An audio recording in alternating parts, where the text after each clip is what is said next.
এই চিতা দৌড়বে পৃথিবীর সব থেকে দ্রুত গাড়ির সঙ্গে। দেখা যাক কে জেতে। ও চিতা, আচ্ছা ঠিক আছে, আমি আবার ডেকে নেবো। এই চিতাকে পৃথিবীর সব থেকে দ্রুত গতির প্রাণী বলা হয়ে থাকে।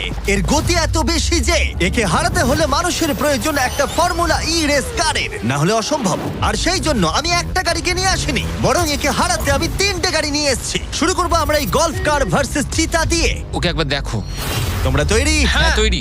3, 2, 1, চিতাকে পাঠাও। ও ভাই, ও খুব জোরে দৌড়চ্ছে। দাঁড়া, কাছাকাছিও নয়। ছিটকে বেরিয়ে গেল। দিকে ধুলোয় ঢুকে যাচ্ছি। আমি আর দেখতেও পাচ্ছি না, এটা ভাই। গায়েব হয়ে গেল। চিতা রেসটা শেষ করে ফেললো আর আমরা এখনো মাঝ রাস্তায় আছি। খুব বাজে হলো। স্যার, চিতা তুমি আমাদের লড়াই করতেই দিলে না। আমাদের আরেকটু দ্রুত দরকার, পরে গাড়িটা নিয়ে এসো। আমরা সবাই জানি একটা গল্ফ কার চিতাকে হারাতে পারবে না, কিন্তু এই পরের রেসে মোটর গাড়ির ইতিহাসে সবচেয়ে সুন্দর গাড়ি কিনতে আমি একটুও খরচ করিনি। আর এটা আমি একদম সত্যি কথা বলছি। মিনি ভ্যান ভার্সেস চিতা। যাও! চলো চলো যাও, চলো যাও, জিমি, যাও। ড্রাইভ জিমি, ও ড্রাইভ। ভাই, এটা কি করে ও চালাবো ভাই, আমি? তাড়াতাড়ি চালাও। দাঁড়াও, আরে, কি দাঁড়াও, করছো এটাকে আমি নাকি? চালানোর চেষ্টা তুমি কি করছি। করছো ভাই? আরে দাঁড়াও ভাই, আবার চলে গেল। এটার গতি আর বাড়ছেই না। আমরা এই মিনি ভ্যানটাকে কেন নিলাম? এটা আবার বাজে হলো। আমরা হেরেই গেলাম। আমরা করছিটা কি? দাঁড়াও চিতা, চিতা তোমাকে ফিনিশ লাইনটা ক্রস করতে হবে। ও ফিনিশিং লাইনের আগে দাঁড়িয়ে পড়েছে। এই তো করেছে। আমাদের সাথে মজা করছে। আমার মনে হয় পশুদের আমাদের সাথে মনে কাজ হয়- করলে এরকমটাই হয়। ও আমাদের জন্য দুঃখিত। হ্যাঁ, ফর্মুলা ই কারের সাথে চিতা রেসের আগে আমাদের এটাকে বাঁচাতে হবে ওভার হিটিং এর হাত থেকে। তার মানে আমাদেরকে এটা করতে হলো। আমি এই চিতাটাকে হাই বলতে চাই। কি? কেমন আছো? হাই। ও, আমি Oh my চিতাটাকে God, ছুঁলাম। bro. যে কারণেই হোক না কেন, ওরা আমাদের এই শীর্ষ শিকারীর সাথে সময় কাটাতে দিয়েছে। আমার বিশ্বাসই হচ্ছে না যে আমরা এর সামনে আছি। এখানে এসো মিলি, আমার বিশ্বাস হচ্ছে না আমি একটা চিতাকে ডাকছি। এটা সত্যি খুব বড়। নোলান কি করছো?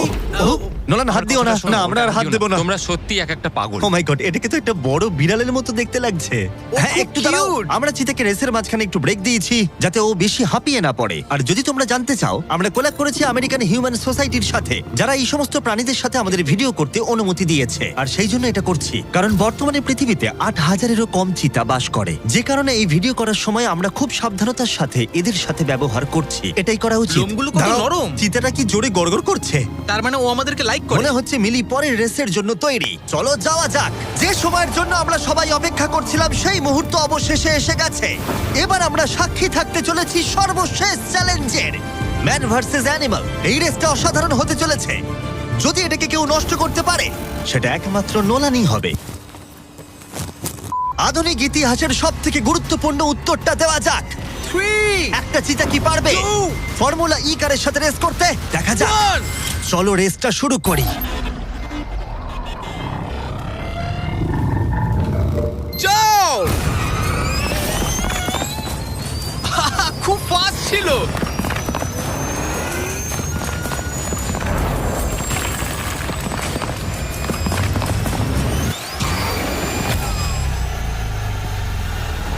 গাড়িটা চিতার পাশ দিয়ে উড়ে গেল।